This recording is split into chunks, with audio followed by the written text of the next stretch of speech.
Welcome back. The confirmation of 4 EFCC nominees did not go through on the floor of the Senate on Tuesday. Yesterday, as senators said, the nomination failed the federal character principle test. Yeah, the National Assembly correspondent, our own Jokia Disa, reports now.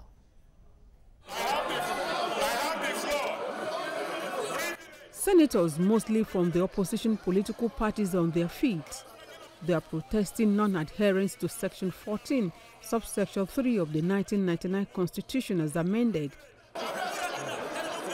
Section 14, subsection 3 states, the composition of the government of the Federation or any of its agencies and the conduct of its affairs shall be carried out in such a manner as to reflect the federal character of Nigeria and the need to promote national unity and also to command national unity, thereby ensuring that there shall be no predominance of persons from a few states or from a few ethnic or other sectional groups in that government or in any of its agencies.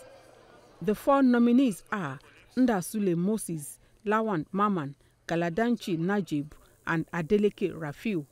The Senate was set to confirm the 4 appointees in line with the committee's recommendation until Senator Victor Ume raised an objection. The committee is satisfied that the nominees have the requisite experience, integrity, professional competence, and industry to discharge the functions of the positions they were nominated into. The Southeast and the South-South are obviously not accommodated in the commission. Senate President, the leader, and his predecessor tried to douse the mounting tension to no avail. Maybe what we should be looking at is how to correct such laws, because it just says 4 eminent Nigerians with cognate experience in any of the following, that is finance, banking, and accounting. But I think at the same time, look, we all know that there should be equity in these kind of issues. When our committee worked hard to screen the FCC nominees, I'm sure the committee was conscious of what the law says. When this thing happened, the committee, the chairman is from Southeast, and we are talking about shortchanging the Southeast. The chairman was there. He should have talked to you or the leadership. If they observe this, that would have been corrected. Distribution of these persons across the geopolitical zones of this country is wrong. The rowdiness on the Senate floor led to an executive session behind closed doors, which lasted for about an hour. When the legislators finally emerged from the session, they stood down the confirmation of the nominees until the outcome of a committee put in place to look into the issues raised. Meanwhile, the senators remained calm when Senate President Bukola Saraki read President Muhammadu Buhari's letter intimating them of his resolve to withhold assent to the Electoral Act Amendment Bill. Jokia Disa, TVC News, Abuja. All right, that's the background to our next discussion now. It's no longer news. There was a rowdy session at the Senate, but one way or the other, they were able to calm nerves down when they finally agreed that, okay, fine, let them revisit the presentation on the issue of the principle, federal character principle. I think it further highlights the fact that we're divided along ethnic lines. You know, one of the senators pointed out the fact that the committee... I wouldn't say we're divided along ethnic lines. I would say that yes, we are rich with diverse culture. Yes, but what I'm saying is that if a ethnicity. Committee already sat in a nomination headed by a senator from the Southeast, and of course they recommended the confirmation of these people on the basis of the qualification, experience, and suitability for the job. Exactly. I think that is primary. Because the moment we begin to now, you know, postpone the appointment of a nomination, because for instance, I told you earlier that there are 6 geopolitical zones and there are just 4 spots that we are debating. If we had someone from the Southeast, Southwest, and South-South, perhaps the people from the North could also be complaining. But the beauty of it is that the South, and the Southeast and all parts of this country have what it takes to present someone who is suitable, who is experienced, and who has integrity as well. So it's just the issue of balancing this, because all of these persons were brought by someone. Let's bring in let's bring in social commentator Ayodele Adio to join us right now. Ayodele, good morning. Good morning. It's good to have you join us right now. Thank you very much for your time. Well, the issue of the federal character principle is the main contention here, where we saw a rowdy session at the National Assembly, where about 4 board members were supposed to be nominated or passed for the EFCC and ICPC. What do you see when it comes to this federal character principle? Do we, even though it's in our Constitution, Section 14, subsection 3, but when it comes to following it to the latter, do you see us still having some challenges in that regard? Well, I don't really see a lot of challenges in that regard. You know, like you rightfully alluded to, it's a constitutional issue, and we must obey, you know, the principle of fair play, and in this regard, federal character. You know, but having looked at the issue in question here, where you have 4 nominees to fill 4 slots, in a country that has 6 geopolitical zones. It means however you jiggle the arithmetic, 2 people are going to be left out of the scenario. And we're going to be right back where we started.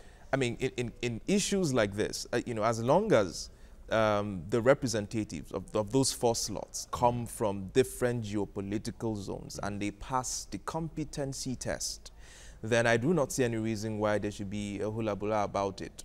Interestingly, just, you know, with the report that you showed earlier on, the chairperson of that committee, you know, was headed by a senator from the Southeast. Now, if there were issues, you know, bothering on neglecting a particular region, you know, of the country, I expect that you should have raised that issue up at the committee level. He raised it. He noted that the nominations did not reflect the federal character principle, as of course the Southeast and South geopolitical zone were not represented. But that was secondary to the initial, you know, recommendation that these people are certified for the job. But there is also one point that I want us to clear here. One of the positions or issues raised at the floor of the Senate yesterday was the fact that people are investigated in all parts of Nigeria, and that the commission, the anti-graft commission, cannot fight corruption to the satisfaction of all Nigerians if some parts of the country are not represented in it. What are your thoughts about that? I think that's funny, really, because I believe that the setup of, you know, the EFCC is not subservient to any ethnical or regional leaning. It is guided by law, and it is blind, you know, to any region in the country, and its mandate is to root out corrupt practices and to ensure that there are punishment for people, you know, who commit economic and financial crimes. So I see no reason why, you know, people should be worried in some part of the country that the leadership of the EFCC or members of the board of the EFCC do not reflect, you know, their own local constituency. It's a problem we have in this country, and to a certain extent, the kind of politics that we play, where you always have to dangle the ethnic carrot, or you always have to draw sympathy or buy sympathy based on where you come from, is what leads to gridlocks like this. Because at the end of the day, we are going to sweep competency under the carpet because a particular region is not represented, and the person who can deliver the job, who can do, you know, the right job, is going to be ignored at the end of the day. Yeah, so, but others will say the point there is the way the whole country is. Nigeria has all it takes to produce the competent people from all the regions already.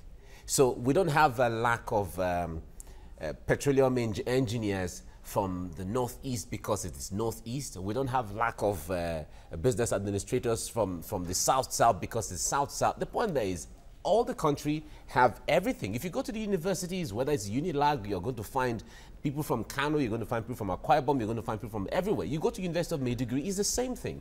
So we're saying that when you're picking these people, why not balance it originally? You're going to find people based on merit, you're going to find people based on suitability. So find someone from northeast, find someone from south, find someone from northwest, and find someone from south, as the case may be. Much as I agree with that submission that you have quality people in every part of the country.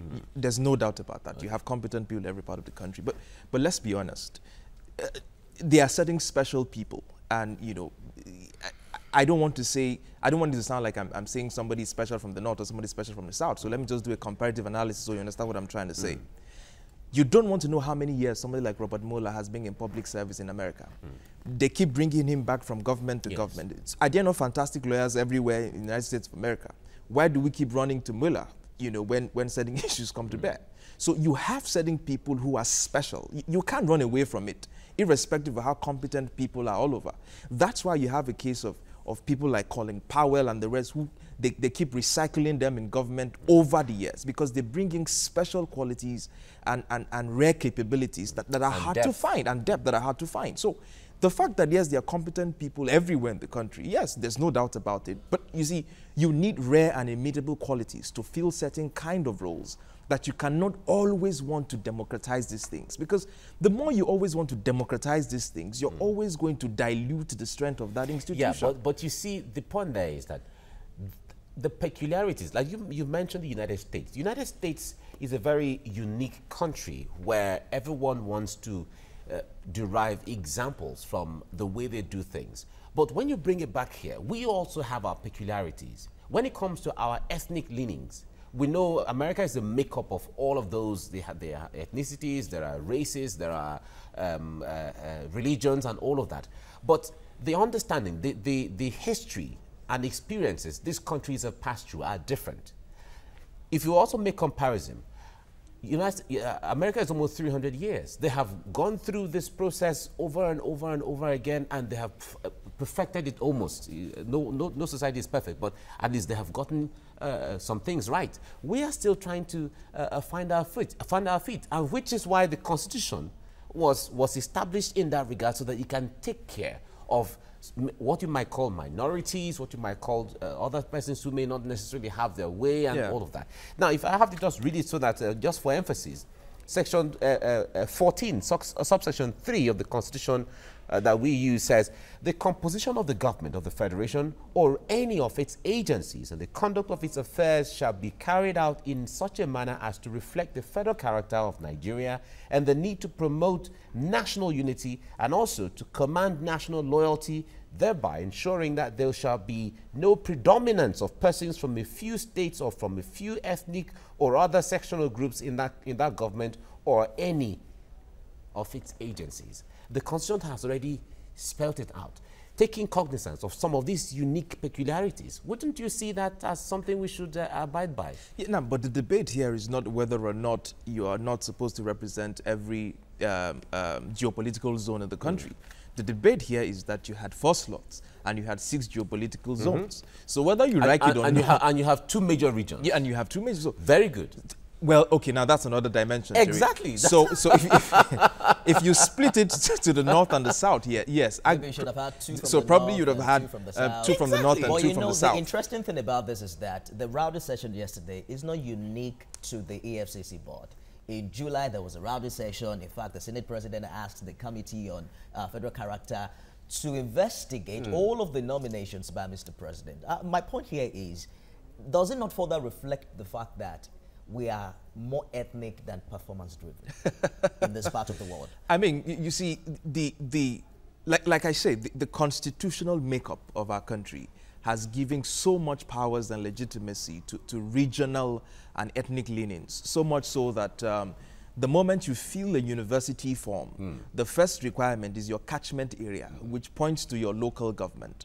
Once you apply for a federal job, of priority is where you come from and your local government. So it looks to me like we have built a system on the country wherein your local government takes preeminence to whether you are qualified or not to get to the top of the job. So it's not going to change anytime. All right, Ayodele, we must thank you for coming on the program. Ayodele Adio is a journalist. Thank you very much for coming. Thank you for lending your voice on this. Thank you.